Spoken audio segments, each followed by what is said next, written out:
adjust all our audio equipment. It's a great honor for me to welcome you tonight to this building, and I think Catherine Terwilliger would be very pleased that we have invited Bob Steuding, and he has accepted to present the program tonight.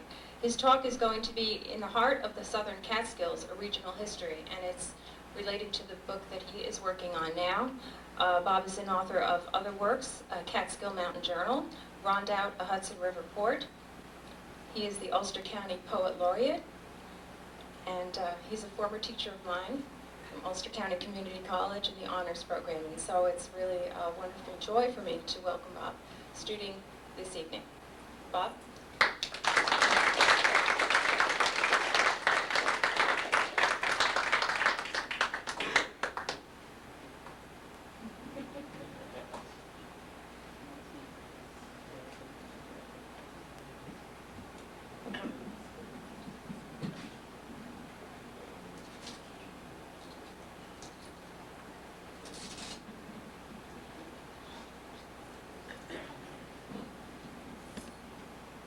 Thank you, Diane. All right. Oh, great. It's always something. No, that's fine. That's me. I'm the one who did it. That's the clicker, right? Thank you.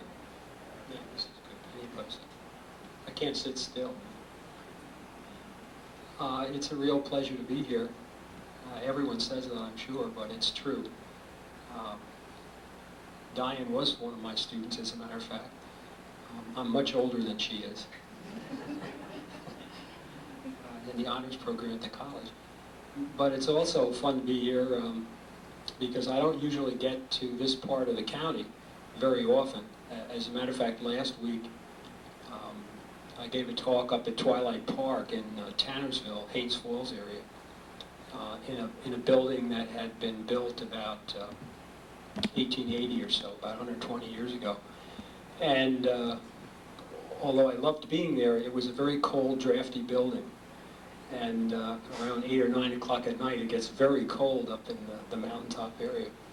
So it's wonderful to be in a cutting-edge, brand new, wonderful building as this is. This is a lovely library. I just walked through the side there to see what books, you know how you love books, what books they had, and on the wall they have an 1858 French map, which is quite rare. It's a wonderful map. I hope you take a look at it. It has all the counties that we had at that time, and it will show you the territory that we're going into. I probably should be talking to you today about the Shangums.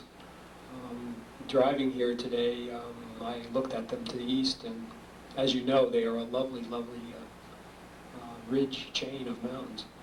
But we'll be going to the west and to the north and talking about the so-called Southern Catskills. This is the area of the Catskills that was pretty much overlooked in the early days. As a matter of fact, up until about the 1870s or so, particularly 1879, when Arnold Guyot surveyed the Catskills and found out that Slide Mountain was the highest mountain, it wasn't even thought to be part of the Catskills chain. They were called the Shandaken Mountains. So if you want to know where we're going, we'll be going back up Route 209 a few miles to Napanock, and then we'll take a left, head west on Route 55, you know where that is. And we'll go up to Grahamsville, and then we'll take a right, and we'll head up into Frost Valley and the headwaters of the Rondout and so on. That's the territory that we'll be talking about. So without further ado, welcome to you all, and particularly to some old friends from the college like Pat, for example, and Louise and so on. I'll get over to the slide machine, and you'll get a chance to see roughly about 100 images and a little bit of talk about the Southern Catskills.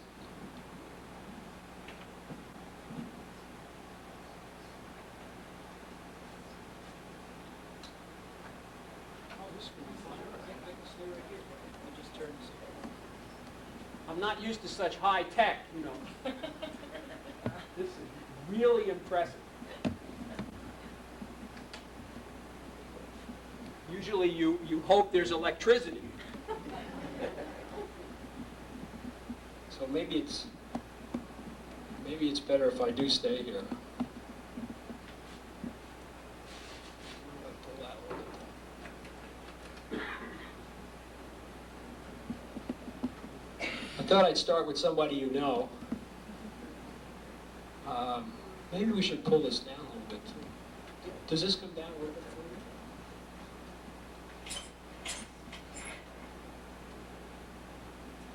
for you? Yeah, terrific. Sorry.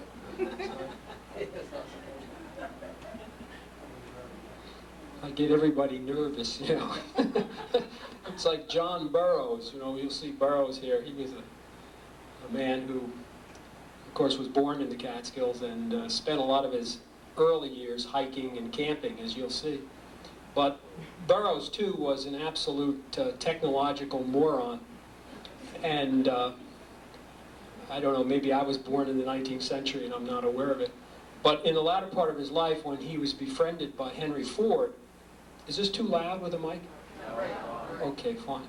When he was befriended by Henry Ford, he attempted to learn to drive the car. And apparently the first time he drove it, he was not able to determine whether the shift was going to take him ahead or backwards. And he blasted the car out of the back of the barn where they had stored it. And every time, I've heard this from people who I interviewed for previous books. I did a book called The Last of the Handmade Dams about the Shokan reservoirs quite a few years ago, and there were still people alive who knew Burroughs, and they said that whenever he drove around the area, up around the town of Olive and so on, everybody would put their kids inside and, you know, get the chickens off the road. And so that's probably what I've done here. I've driven everybody nuts. But in the early 19th century, where our story at least begins, although we'll go back a little bit in time too, the individual that epitomized the Catskills in the minds of most people was, of course, old Rip Van Winkle. And he had been created and written up in a story, as you know, called Rip Van Winkle, in about 1819 or so by this wonderfully dressed chap named Washington Irving. And in a real way, I think Washington Irving shaped our idea of what the Catskills were at that time, a place that was sort of mysterious and filled with trolls, and if you drank too much, you'd fall asleep for 20 years and so on. Another individual whom you probably won't recognize, because we usually see photographs of him as a younger man, was James Fenimore Cooper. Cooper, in an interesting early novel called The Pioneers, set one of the scenes up at where the mountain houses would be, up around North and South Lake near Haines Falls in Greens County. And to a great extent, that area became synonymous with the Catskills. In other words, the northern Catskills were the Catskills. Another individual, too, by the name of Thomas Cole, third individual, helped to give us some idea of what the Catskills were about. And from a period of about 1820 or so until about the late 1840s when he died in Catskill, he came and painted the area. As you can see, this is a shot from Columbia County across the Hudson River over at Catskill High Peak, and the little tail in the back is Round Top. And to a great extent, they were, as you can see in this wonderful painting, also by Thomas Cole, they became synonymous, really, with the locale of the Catskills. And of course, anyone who's gone up around Catskill Clove, up around Route 23 and so on, has seen mountains of this sort, although Cole, of course, romanticized them to a great extent. He was influenced by Italian painters at the time. Cole was an interesting man, and just recently I came across this photograph of him. I had only a painting of him. He died in 1848 or so.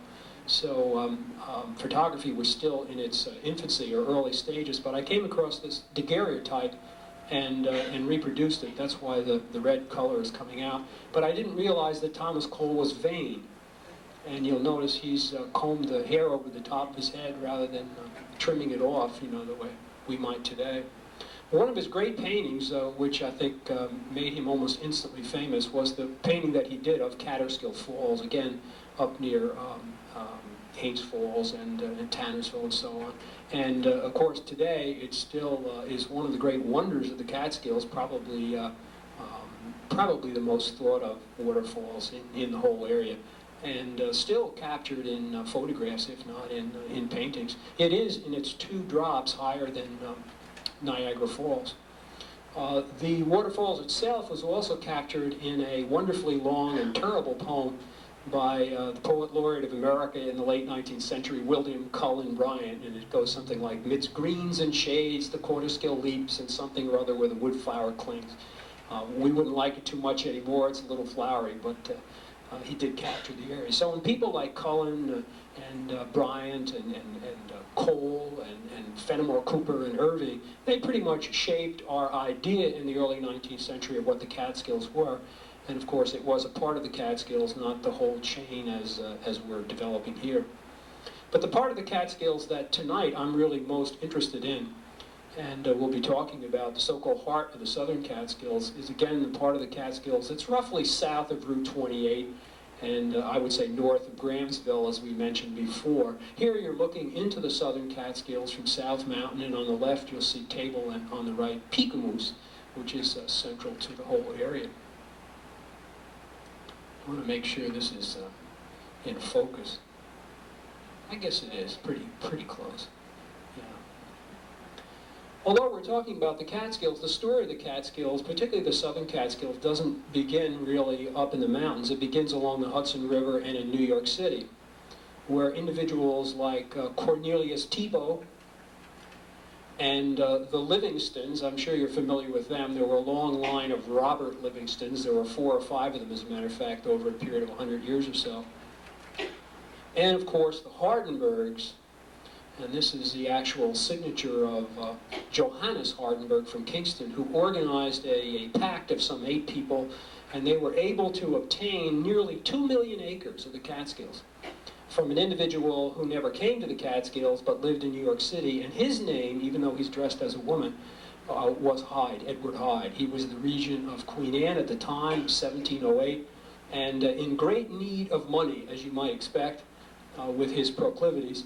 And so through him, these individuals from Kingston and from the city and so on were able to obtain nearly 2 million acres of land in the Catskills, which have been known as the Hardenberg Patent. I'm sure you've heard of that before, 1708. Anyway, the part of the Catskills that we're talking about here in the late 18th, early 19th century was relatively wild, very, very little settlement at the time. It took quite a while for the Livingston family to gain control of the property and to be able to try to lease or sell it.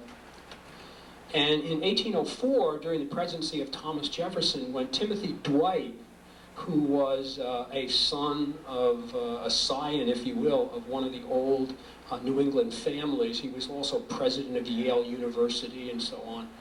When he came to the northern Catskills on a journey to Niagara Falls, he looked south to this territory that we just talked about, and he shuddered.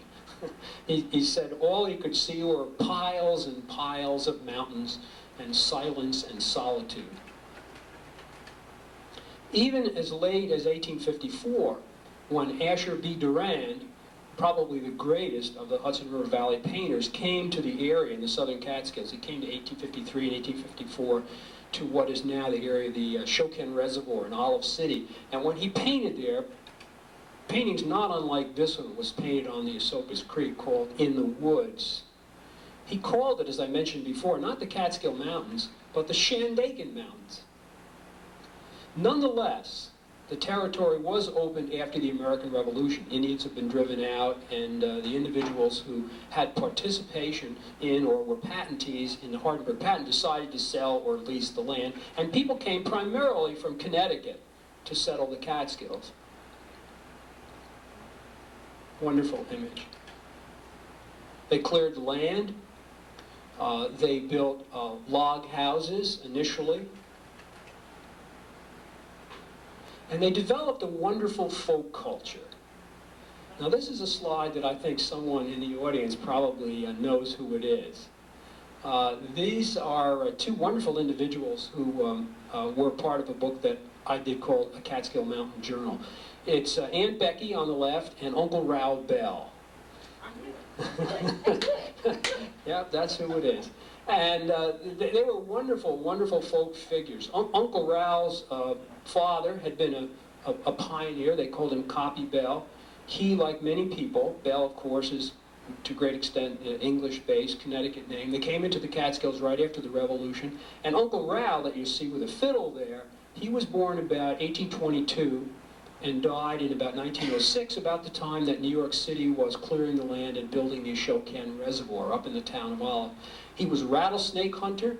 He would hunt the snakes and render out the fat and sell it as a medicine. He was a great fiddle player. Aunt Becky would sing. She had these little puppets that she played, you know, on her knees that had been carved and so on. And they were great folk figures in the early and even into the late part of the 19th century. They lived above West Shokan. But it really was, I think, the tanning industry which opened up the part of the Catskills that we're talking about now, around Slide Mountain, up in Frost Valley, the east or west branch of the Neversink, the area of Denning, you know, that sort of thing, and the Beaver Kill, whatever, even certain sections of the town of Shandaken. This is all primarily Ulster County, but also to some extent in Sullivan County. And tanning, as you may know, was the process which essentially, as you can see in this drawing, relatively primitive drawing, would take the bark, primarily in the springtime when the trees were sappy and the bark could be removed relatively easily with a spud. They'd cut the tree down and then they'd take the bark. And then that bark was brought in the fall down to the tanneries and it was crushed and put in these large vats, and then the hides, which came all the way from South America up the Hudson River to Kingston, and then they would come up the Plank Road and so on, those hides would be tanned, and the streams would be polluted, and the smell in the air was terrible, and so on. But a lot of people made quite a bit of money. And among them, of course, was Zadok Pratt. You know Prattsville up in Greene County was named for him. And there's a wonderful little museum that you can go to now in the summer. It has all kinds of material associated with the tanning industry and so on. And of course, Henry Sampson, who was responsible for the creation of Sampsonville. Probably know where that is. The Sampson Road comes in down near Kerhonkson and so on. And they were some of the great tanners and investors in the project. One of the first tanning villages, real towns that were primarily devoted, they were company towns, to the tanning industry was, of course, up in Greene County when tanning really began there. And this is an old painting. You can see how crinkly it is. It's an old painting of a town called Edwardsville. Edwards was also an individual who came from Connecticut. Most of the individuals who were entrepreneurs in the Catskills after the Revolution came from Connecticut. They were Yankees. You know the Mark Twain's book, Connecticut Yankee, King Arthur's Court, and so on. Now, this town would not be called Edwardsville, it would be called Tannersville, Hunter, you know, that area roughly. But very quickly, the trees, the hemlock trees which were used, the bark was used to tan these hides and so on, were depleted up in Greene County, and so they came to the south, and that's really how tanning came to our area. And this interesting photograph, it's an inset of a photograph, shows an old tan bark hut. These were huts that were put up very, very quickly using local materials, and then the tanners would move in and they'd work there for a while, and then when the trees were cut, they'd move on and they'd leave these until well into the 19th century. Late 19th century, people sort of used them as destinations and stayed in them overnight and, you know, that sort of thing. And here's two young women and a man obviously camping there overnight. Unchaperoned, too, I might admit. The only relic, really, of the tanning business in the Catskills, believe it or not, and it was an extensive business that devastated the forest and employed, you know, literally thousands of people, is this tower. It's the tower of a tannery that was in Claryville. It's not very far from here, as a matter of fact, if you go up to Grahamsville and then take that right that we're talking about. It's still here, but now the trees are grown up around it. This shot was taken in the 70s, and there's a historic marker there. But tanning primarily was an industry that occurred in the Catskills from the roughly 1830s till about the late 1870s. It only lasted for about 40 or 50 years or so. Other industries, too, which impacted the southern Catskills and brought many, many people here, were, of course, industries associated with water and water power, with milling and lumber mills and so on, heading mills, the tops for barrels and so on. And probably one of the more interesting later industries after the large trees were cut for the tanning business was the shaving of hoop poles.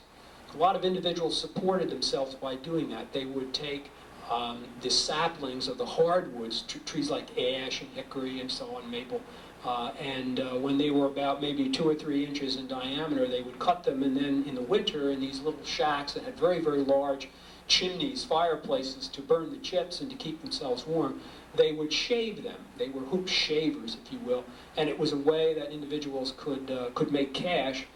They would bring them to the local general store or whatever, and they would get credit, and then they could draw upon that. So you probably heard about that. That's, of course, before barrels used steel. But in the early days, they would wrap the barrel or hold the staves together with these shaved hoops. Probably one of the most devastating industries in the Catskills in terms of the Great Forest was, and you can see it in this kiln here, which is in part, there's not too much of it left, but was the industry of charcoal making. Initially, charcoal making was a very small process and it didn't really impact very much, but later on, when the railroads moved through the Catskills, began to be almost an industrialized process, and it also impacted by cutting extensively the forest. They would put these saplings in, of course, and cook them for a long period of time, and then they'd make charcoal. Most of that charcoal was taken out of the Catskills by the U&D Railroad. It went across the river to Dutchess County, where there were some foundries, and also down south, for industrial processes. By about the 1880s now, we're in the latter part of the 19th century, by the 1880s, the Catskill forest had been pretty much decimated. The hemlock had been cut down for the tanning business. All the hardwoods had been cut for barrels, for charcoal, and so on. And it looked like something really needed to be done. And this is the individual, interestingly enough, who did it. He did it, I suppose, for what we might say the wrong reasons. He was no environmentalist, but he was concerned with taxes. And interestingly enough, his name was Cornelius Hardenberg. He was the great-great-great and so on grandson of the original Johannes Hardenberg, you might remember, who in 1708 signed the original so-called Hardenberg patent. And this individual was a politician. He was an assemblyman from the New Paltz Gardner area, and he saw all this country with all these trees cut and nobody paying the taxes on them, because the individuals who owned them were only concerned with profit, and of course by the time the trees were gone, they had no other use for them. So it was a great deal of back taxes, thousands and thousands of dollars. And Hardenberg didn't like this, so he cut a deal whereby all that land went to the state, and the county no longer had to pay any back taxes. And ultimately that property went into the creation of the Catskill Forest Preserve. The Catskill Forest Preserve itself in 1886 was celebrated on the top of this mountain. And I suppose if there's any place or any point in the southern Catskills that could be called the heart or the hub of them, it would be this mountain. And as you may know, it's called Slide Mountain. It's the highest mountain in the Catskills. You'll notice it's so high in relation to the rest of the terrain that not only does it loom above it, but it has a little band, almost like a crown, if you will, about 100, 200 feet down from the peak. And that's a rock which is called quartz conglomerate. It's a relatively hard rock, not as hard as the rocks in the Shawangums, but it's a suggestion, I think, that geologists tell us that if the Catskills had been higher, they would have had coal. And of course, if that had happened, it would have been a catastrophe, because they would have looked like West Virginia and Pennsylvania look now. Anyway, Slide we'll talk a little bit more about in a few minutes. But a figure who's really important to the Southern Catskills, and who in the 1880s wrote an essay called In the Heart of the Southern Catskills, from which I take my title, was a chap by the name of John Burroughs. We talked about Burroughs a few minutes ago, I guess earlier in the talk. He is probably the most important writer to have come out of the 19th century to write creatively about the Catskills. And usually when you see Burroughs, and you'll see a number of shots of him in this way, he's depicted as an older man. The reason for that is that, of course, when this photograph was taken and John Burroughs was about 20, 21 years old, nobody really knew who he was. It wasn't until much later on that he became sort of the venerable sage of the Catskills and the man of slab sides down on the river, and the chap who knew so much about birds and who was a friend of Teddy Roosevelt's and, you know, Edison and Ford and Firestone and people of that sort. Burroughs himself was born in 1837, and in 1854, about the same time that Asher B. Durand came to the southern Catskills, Burroughs left his home in Roxbury in Delaware County. He didn't like farming. He wrote about it quite movingly his whole life, but he never really liked to do it that much. I suppose he was sort of an intellectual and artist at heart. And he came down to the town of Olive, to Olive City, to Tongor, to the area which is now underwater in the Shokan Reservoir, and he fell in love with one of his students. And her name was Ursula North. North is a common name, just as Bell is in that area, an old family, another one of those English Connecticut names. And they were married, as a matter of fact. And he and his wife, here they are many years later, right? Sort of interesting to see, you know, how we change. And you notice John Burroughs has a woodchuck in his hand, right? They are not touching. They are not holding hands. Unfortunately, although the marriage was a long-lasting one, better than 50 years as a matter of fact, they were not well matched and were very unhappy together. So it's not surprising that John spent a great deal of time in the southern Catskills. Fishing, as a matter of fact. He was an avid and a very good fisherman. This is not Burroughs, though, but I thought you might find it interesting to see this shot because this fellow is associated with Liberty particularly, and to some extent Ellenville, with the Neversink. His name was Theodore Gordon. And Gordon fished the Beaverkill, and particularly the Neversink, which unfortunately that too is now underwater, the Neversink Reservoir. He fished that at the turn of the century. We associate him with about 1905, 6, 7, and through there. Quite a bit later than Burroughs, but he was the founder, we think, of the kind of fly fishing which occurs now in America, you know, dry flies and very light lines and poles and things of that sort. But Burroughs, of course, found himself in the mountains frequently because he was not happy at home. Burroughs apparently was not a neat person. His wife probably would have said he was sloppy, and she was very concerned with maintaining a very, very neat, clean house. So it just didn't really work out for them. They did have one son, but sadly the son was not born of Ursula. It was born of a maid, an Irish maid, who lived with him for a while. So it's not surprising that Burroughs would go into the mountains, and in addition to his fishing trips, he liked to do a little climbing. And in 1884, he decided, right, 1884, he decided that he would climb Slide Mountain. Unfortunately, he must have had really a poor map. He tried to climb it, if you know the territory, from Traver Hollow, which is near Boyceville in the town of Olive, and he ended up not on Slide Mountain, but 2 mountains away, as a matter of fact. Slide Mountain is about where I'm standing, right, and then you'll notice the next mountain, which has a little bit of a rock slide on it, that's Cornell, right? That's Cornell Mountain. That's named after Thomas Cornell, the original founder of the Ulster and Delaware Railroad and all the stuff that happened in Rondout. And then the far mountain, right, the one you see way off to the right, that's Wittenberg. So he ended up on Wittenberg. And I suppose as everyone else at that time, he went down and he looked at the Bear Hunter's Cave, and it's still there. It looks pretty much like that. People sometimes spend the night. He went up into the tower like this little boy, and he looked off to the east, and he saw that terrific view. The view from Wittenberg Mountain is probably one of the best in the Catskills. We're looking to the southeast. The big mountain that you see off in the distance is Shokan High Point, and just down to the left would be the Shokan Reservoir. Burroughs was interested in the mountains at a time when the new impetus, so to speak, and the new industry in the Catskills, and certainly in the southern Catskills, was primarily tourism. There were no trees to cut down anymore, and all of those forest products industries had dwindled exceedingly. But in the 1870s, particularly the 1880s, after Guyot, who was a Swiss geographer, came to the area and mapped it and put his finger on Slide and said it was the tallest of all the mountains in the Catskills, everybody wanted to come and climb it. It was like Mount Marcy, you know, in the Adirondacks. Also about the same time, about 1872-73, the railroad from Kingston, from Rhonda, finally made its way up through the Esopus Valley.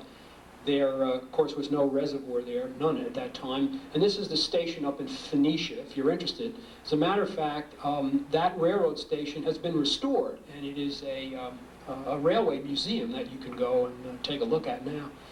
But anyway, with the railroad and with an increased interest in tourism, and with the creation of the great railroad hotels in the southern Catskills, and one of them was the Tremper House, named for Jacob Tremper, who obtained his money on the river with steamboats. And this one, probably one of the greatest and largest hotels in the Catskills, was called the Grand Hotel. And the Grand was built about 1882, just about this time, a little bit after the railroad came through here. And you can still see the site of it. It's directly across the notch up from Bel Air Mountain. So if you've gone up to Bel Air to do some skiing, and you've gone up the ski slope and you look to the north over on Rose Mountain, you'll see there's a little, sort of a restaurant there, I think, called the Owl's Nest or something. But that's where this great hotel was, and many, many people would come and stay there, and of course go to the south, down the Big Indian Valley, and they would climb Slide, because Slide became the major attraction in the Catskills, because now we knew it was the highest, and nobody wanted to go to the north anymore. Slide itself, here's another shot of it, is an extremely interesting mountain. As you see in this lithograph, which unfortunately has the slide going in the wrong direction, it was named for a massive rock slide which occurred, as far as we can make out, either in the late 1820s or probably early 1830s or so. And that's how, of course, the mountain got its name. But slides do occur, as you probably know, not infrequently in the Catskills, particularly in the late spring when the snow starts to melt and the ground begins to loosen up, and maybe if it rains, or in the early fall, but more often in the early spring. And here's a rock slide you can see. This is a mountain not too far from that area. As a matter of fact, we're up on Wittenberg and we're looking sort of towards Slide. It's a mountain called Friday Mountain. That's a slide which occurred in about 1968, in the spring of 1968. And here's what it looked like in the early 70s. Now, if you look really carefully, this is not Slide Mountain, right? This is Friday Mountain, which is very near Slide. The mountains there are quite precipitous. They drop right off. But if you look very carefully in the middle, to the right of the big boulder, you'll see a man. Can you see it? And it will give you some idea of how large these rock slides are. Now, this slide went up the mountain, I would say, about a quarter of a mile, and this is only one of two of the fingers of it. There's another one on the other side of this ridge to the left. So it was probably maybe 200 or 300 yards wide. Huge, huge. Boulders as big as an individual. Anyway, everyone wanted to climb Slide, so-called heart of the southern Catskills, not just Burroughs. Burroughs did ultimately climb it the next year in 1884, but he didn't try it from the front. He tried it from the head of Woodland Valley and made it without too much difficulty, and wrote it up in a wonderful essay that was published in 1994, a book called Riverby. This is a photograph taken by Lionel Delissier. You'll meet his wife in a few minutes. It's at the very top of Slide, which is cleared off here, and you'll see there are men and women. Obviously, they went up in the kind of dresses that people wore at that time. And this photograph was probably taken about anywhere between 1894 and 1896. Right? Sort of interesting. Roughly about the time, of McKinley, I guess, would have been president at that time. This is the way it looks nowadays. A little bit worse for wear. So many people come up there. Two friends up there, you'll meet them in a few minutes, and you'll notice now it has a plaque. And that plaque was put up there in 1923, 2 years after John Burroughs died, and it memorializes the climb that he made in 1885, although he climbed it a number of times after that. And it says, "Here the works of man dwindle in the hearts of the southern Catskills." It was put up by members of the Winnisook Club up near the base of Slide Mountain at the head of the Sopus Creek and the Neversink. And here's old John later on in life. He's still married, but they don't spend much time together. John fished and hunted and hiked and so on as a young man, and later on he was sort of a professional guest and sort of stayed away from home. And here he is up at Winnisook Lake, Hemlock Mountain on the left, and behind him would be Slide and also Giant Ledge. Everyone's looking very genteel. This is probably about 1905 or 6, about that time. One of the things, of course, we associate with Burroughs, and interestingly enough, with the Southern Catskills, and particularly with Slide Mountain, is a kind of bird that was named, and as a matter of fact, in the major bird guide, Birds of America, it still does have the name, Bicknell's thrush. Eugene P. Bicknell was an academic, an ornithologist from New York City, from one of the universities there. And in the early 1880s, about the time that Burroughs was climbing and people became interested in Slide and the railroad was moving through the area and so on, he went up to Slide Mountain, again the highest mountain in the Catskills, and he found a variation. If you can stand this is kind of particular, kind of specific, but he found a variation of what's called the gray-cheeked thrush. And it was named for him, and Burroughs was particularly interested in finding it, and he did. If you like birds, I'm not particularly knowledgeable, but you can probably pick these out. These are the thrush that you'll find in the Catskills, and they are one of the more common birds. John Burroughs, as a matter of fact, mentioned to his friend Walt Whitman. You probably know that he and Whitman were friends. Burroughs wrote the first book on Whitman, as a matter of fact, in the 1870s, and he introduced Whitman to the hermit thrush. And Whitman, as you know, used the hermit thrush as a symbol in his elegy to Abraham Lincoln, when lilacs last in the dooryard bloom. And the second one, the middle one on the left, is the hermit thrush.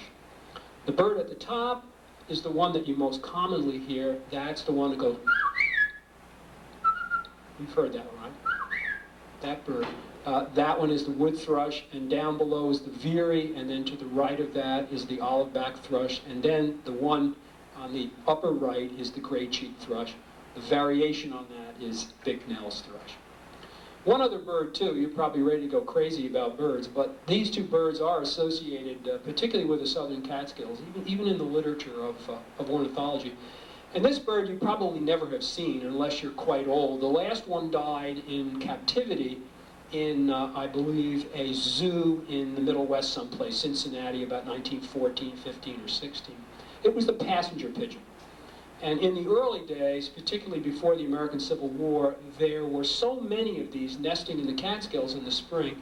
And you've heard these stories that when they would fly over in swarms, it would be like an eclipse. There were literally millions of them. And when John Burroughs hiked up into this area initially in the 1860s, there were still the remnants of some of the great flocks and some of the nests.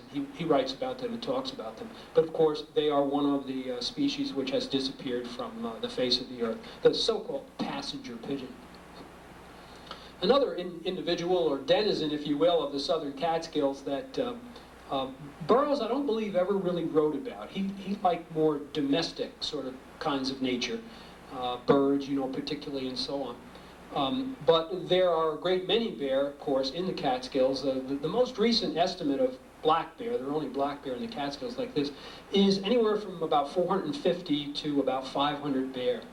And black bear are really associated with the Catskills as a whole, and all kinds of bear lore stories and bear hunters. And so I thought I'd throw in a few of the Southern Catskill bear hunters. Here's one. He's a real salty-looking old guy. This photograph was taken, about 1896 or so. His name was Bailey Beers, B-E-E-R-S. You've probably seen some of the Beers maps. I don't know if there's any connection there, but Bailey Beers lived in Denning. Denning is up near Claryville, sort of the Neversink area of Sullivan County.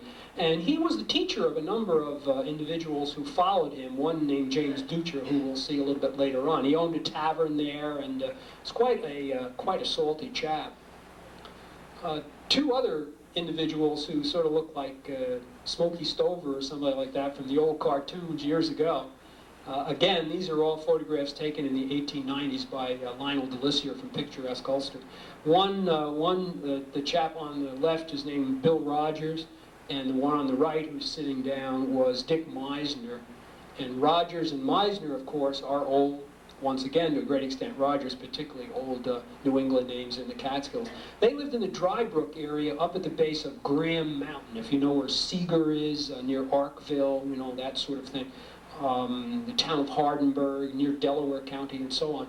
And it's thought that not only did they hunt bear, but heavily hunted deer, and they prided themselves in being the men who shot the last deer in the Catskills. Because you probably know by the late 1880s, the deer had disappeared from the Catskills. They certainly weren't extinct from the face of the earth the way the passenger pigeon was, but they were gone. And in 1887, a deer park was established just south of Winnisook at the head of the Neversink, and some 40, 50, 60 deer were brought there from the Adirondacks and raised and then let go, and they are the basis of every single deer. They are the mothers and fathers, if you will, of every single deer that we now have in the Catskills. But Bill Rogers and Dick Meisner said they shot the last one. Why they would be proud of that, I don't know, but that's part of old ways. Another individual, too, who is particularly interesting was a chap named Mike Todd. Todd is another very old family name in the Hardenburg area, up near Arkville, Margaretville, that part of the Catskills. He was a forest ranger as well as a hunter. He had worked as a tanner as a child. He walked all the way through the woods to Pennsylvania and back, and in the latter part of his life, for nearly 30 years, 25, 30 years, he was the fire tower warden up on Balsam Lake Mountain. My favorite hunter, though, I think, associated with the Southern Catskills is Mrs. Enos Brown. She was called the Diana of the Woods, and she was known to have killed over 50 bear. So it was a cross-general experience, I guess. Another interesting figure, too, particularly associated with Slide Mountain, and as we mentioned before, a student of Bailey Beers, was this chap. His name was James Dutcher, or Dutcher, which is, again, another one of those local names that you see generations and generations of, back right to the earliest settlers. Here he is taking some women up a stone stairway, which you'll see in a few minutes in contemporary times. It still exists, and you can still take it, which he cut up Slide Mountain. He really cut the first trail up Slide Mountain probably in the late 1860s or early 70s. He had come from Prattsville as a young boy, walked from Prattsville to the Big Indian Valley, and moved with the tanning business, as we said before. It moved from the north to the south when the trees were gone, and up in in that area in Greene County. And he moved into the Big Indian Valley. He did some work as a tanner, and ultimately got it together enough to put together the Panther Mountain House. The foundation of this house still exists. If you go to Hike Slide and you're going to go up to the Winnisook Trail, or trail that goes up at the S-turn up to Giant Ledge, you'll see the foundation of it across from the Valley View House. And of course, he sort of took control of Slide, and he would bring his boarders up, and he'd tell them stories, and he built a little tower up on top. Slide had many towers on it. The last one was taken down by the state in 1968. And he would even have parties up there, bringing musicians and dancing, and during hunting season, of course, he also brought some of what Raoul Bell used to call alcohol, and they'd sip a little bit of that, and I suppose this was mainly guys who did that at that time. The stairs that he built still are in existence, as you can see here. It's amazing that stairs that were built about 130 years ago on the side of a mountain could still be there, but you can take them. These are two old friends of mine. They have aged a bit since this photograph, and as a matter of fact, the chap on the right, who was my dearest friend, Rich Cadams, Professor Rich Cadams from Ulster County Community College, is now dead, as you must know. The one on the left is my brother Fred. So it's kind of a touching picture for me, but it does give you some idea of that mountain. Just a few other things, too. You're probably getting a little tired. One of the interesting aspects about the Catskills, of course, is the interesting indigenous architecture. I mentioned earlier on that last week I gave a talk at Twilight Park up in the northern Catskills, and that's one of a number of wonderful old 19th century clubs that were built. Many great homes and private preserves and private clubs were created in the Catskills, particularly in the 1880s and 90s. It's interesting when you read the history or study the history of Twilight Park and Elka Park and Onteora Park and Winnisook and on and on and on. There must be 5 or 10, Roxmoor and so on. Almost all of them were founded in the 1880s. There's a good reason for that, and you probably can remember from what I said a little bit earlier, and that is in the 1880s, the tanners no longer wanted to pay the taxes on them. They had already used the trees. And so before a lot of this land went into the forest preserve, people who were in the know bought it for very, very cheaply. And that's how some of the great preserves were created. This is one of the private estates, which is up on the Drybrook area on Furlow Lake in the town of Hardenburg. You'll notice if you look very carefully at it, it is actually a log cabin. I think it's probably one of the largest log cabins that I've ever seen, certainly the largest in the Catskills. It was built by a man named George Gould. And Gould was the somewhat profligate son of a much more famous man that I'm sure you know, and his name was Jay Gould, of course. Gould was an interesting chap. He had been born just about the same time as John Burroughs in the same community of Roxbury. They were often compared. They went to school together. They were buddies as children, but of course they took very different directions. Burroughs, of course, became a naturalist and a writer, and this man became one of the wealthiest and sadly one of the most hated men in his day. He owned the Erie Railroad, later on the Union Pacific. He was a financial manipulator. Very, very interesting, very intelligent chap. It's probably not known that he actually wrote the first county history in this part of New York State. In 1856, he wrote the history of Delaware County. Very, very interesting chap, and his son put together that wonderful building, which is still there. You can visit it if you call, and they agree. Some other little interesting preserves, if you will, in the southern Catskills. This one you may have seen. It's somewhat altered now. It is on Peekamoose Lake. I spent the day there today, and I must say it was very, very lovely. That was built by a John Quincy Adams Ward, who was a very eccentric sculptor and didn't like people. Another one that I know you must have seen, if you've taken your children to Frost Valley, one of the big camps which are in the Catskills, up near Claryville. This is now owned by the YMCA from, I think, Montclair, New Jersey. But it was originally built about 1915 or 1916 by a man named Julius Forsman and his wife Adolphine, who were from Wuppertal in Germany. They were woolen producers. They had a very, very large factory in Paterson, New Jersey. And they came up to the Catskills in the second decade, bought a lot of land there from a fellow named Cook, and built this great mansion. And that's pretty much the way it looks today. The YMCA now uses it in the Frost Valley as an environmental center, I believe. This one, too, you might find of interest. This is sort of like kind of a ghost house, if you will. It's been in limbo for a number of years. It's on Alder Lake. It was built in the late 19th century on a lake which previously to that had been a private hunting and fishing club or fishing preserve by a man named Kirkendall, Samuel Decker Kirkendall. If you're interested in the history of the river and Rondout and so on, or the Ulster and Delaware Railroad, which he was the owner of, Kirkendall is a particularly interesting person. But he had this built, and all the materials were taken over Millbrook Mountain from Arkville. This is the way the lake looks today. It's quite lovely. It is now owned by the state, and the building itself, it's doubtful what's going to happen, but there has been a citizen group organized, and they're trying to figure out what to do with it before the state levels it.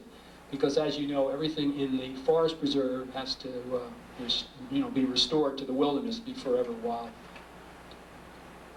Just one or two other clubs. We mentioned Winnisook, which is up at the base of Slide Mountain and associated with it. You remember John Burroughs stayed there. Winnisook was founded just before the Forest Preserve in the 1880s by a bunch of saucy chaps and their wives from Kingston, New York. So that's one of the clubs that's particularly interesting to me because I was born in Kingston. The man on the upper left who has that little mustache, his name was Thomas Benedict. He worked for the patent department, and he was one of the founding fathers of the club, 1886, 1887. And one of the early members, which makes the club particularly interesting historically, was, as you can see from this campaign button, Alton B. Parker. Parker was a judge from Kingston. He lived down in the West Park area. He was a Democrat, which is interesting. Most of the clubs are Republican now, of course.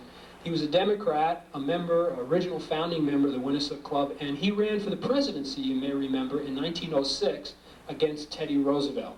He's the only president from Kingston that we ever had.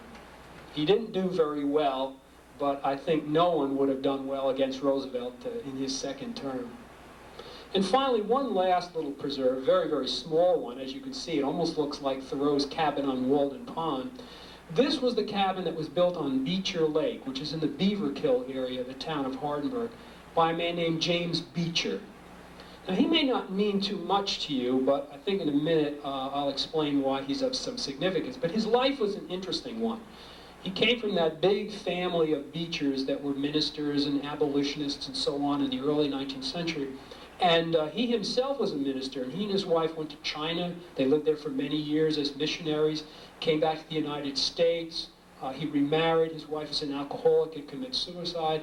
Ultimately, he fought in the Civil War. He was one of very, very few individuals who were the heads of completely black regiments.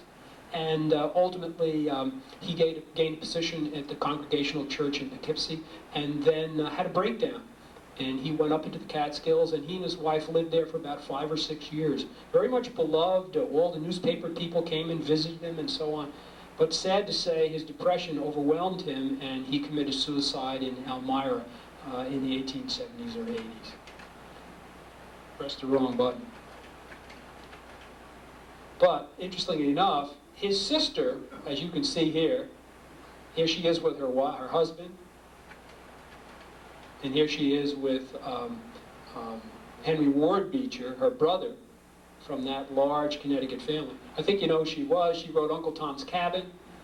Her name was Harriet Beecher Stowe, and she was a visitor of James on the Lake, on Beecher Lake, which now is owned by the New York Zen Studies Society. Many places in the Catskills now have been taken over by religious organizations. And on the site of that little cabin where James Beecher lived and meditated and tried to get over his nervous breakdown is now a Japanese-style Zen Buddhist monastery. Just a few other shots. We mentioned Lionel Delisier. Delisier was an interesting chap. He came from New York City to Massachusetts, and then from Massachusetts to the Catskills. And in the 1880s and 1890s, he did a series of photographs that were published in a number of books, among them Picturesque Ulster. And he went around the Catskills with his camera in a buggy, and his horse, whom he called Cherry Tree, and his beautiful young wife.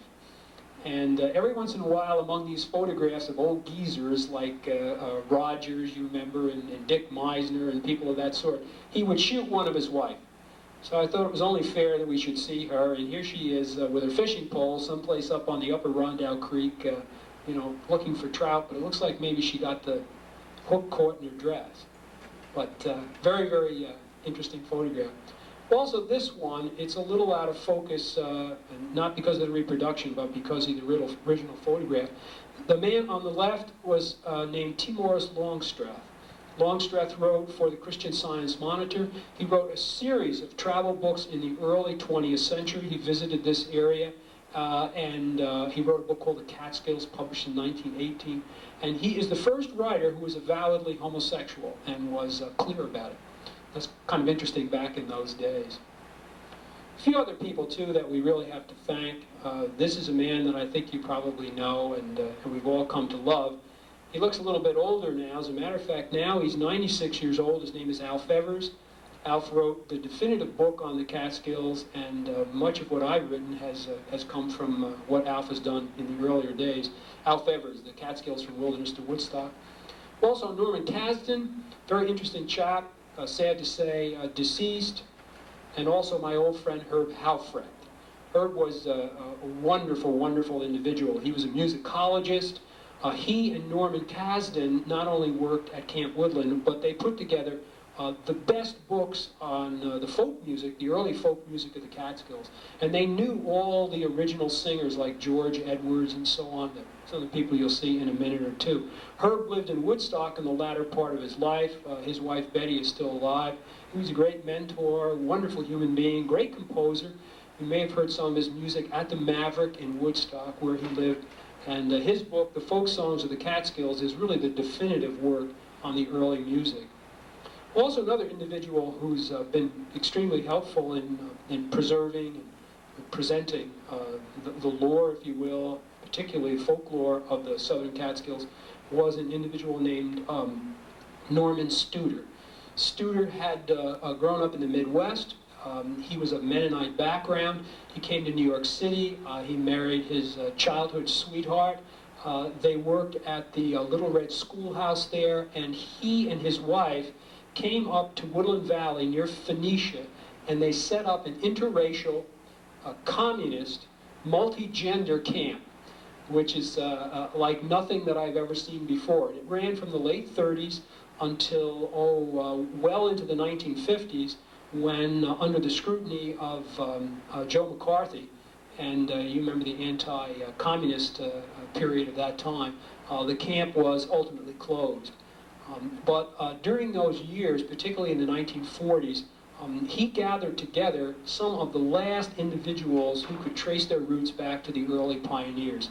Here's Norman, of course, you can see him. Of course, he looks much younger on the right, up on the stage in Woodland Valley. On the left is Aston Van Wagenen, who was from Red Hill near Claryville. Here's Aston, and to the left of him, Norman Yale, doing a little jig at the folk festivals which they held, and even participating in latter days, Pete Seeger, who in the early days, of course, was a participant there.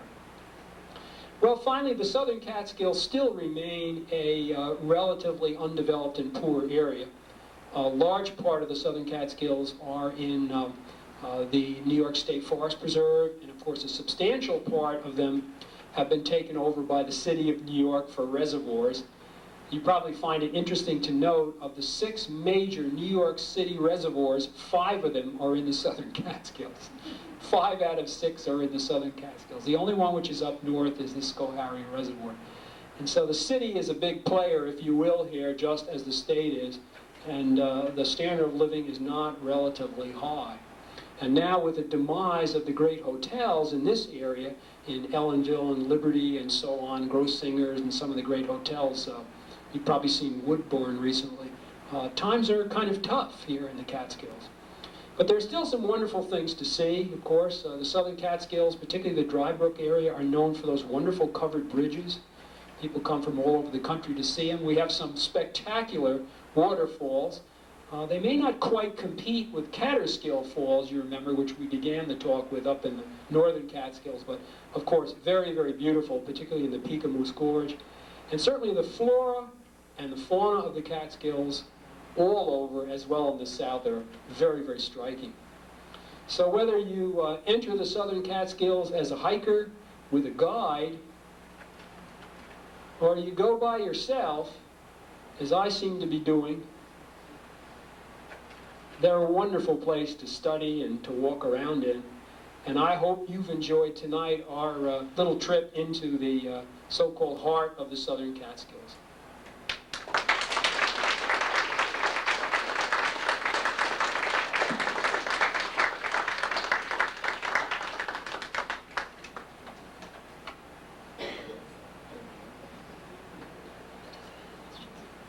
Thank you, Bob. And Bob will take some questions from the audience, and we will also have refreshments. So thank you all for coming as well.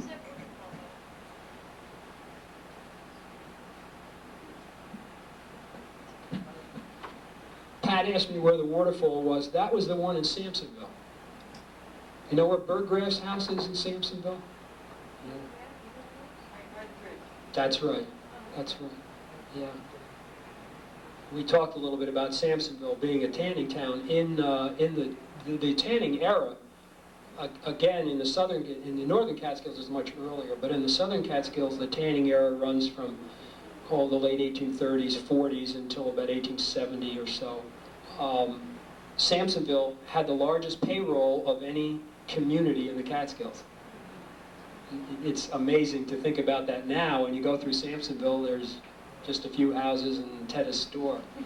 But the remains of the tannery are just below, you probably know, just down there. A lot of poison ivy, but you can see them, sure.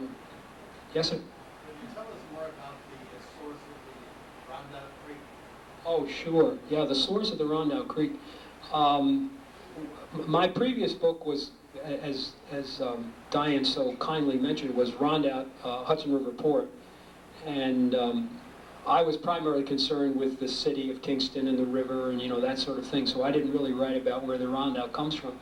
But the contrast in purity between the source of the Rondout up near Peakamoose And, what you see flowing past the docks in Lower Kingston and Rondout is amazing. As a matter of fact, when John Burroughs fished the Rondout Creek in the 1870s, and he wrote it up in a wonderful, wonderful essay published in a book called Riverby. The essay was called A Bed of Boughs. He said that of all the places that he had fished, that the Rondout Creek was the clearest, the most pure. He said, I've never seen anything like it. And it's true, even to this day, it's still very, very clear. He said, if I was a fish, I would ascend every stream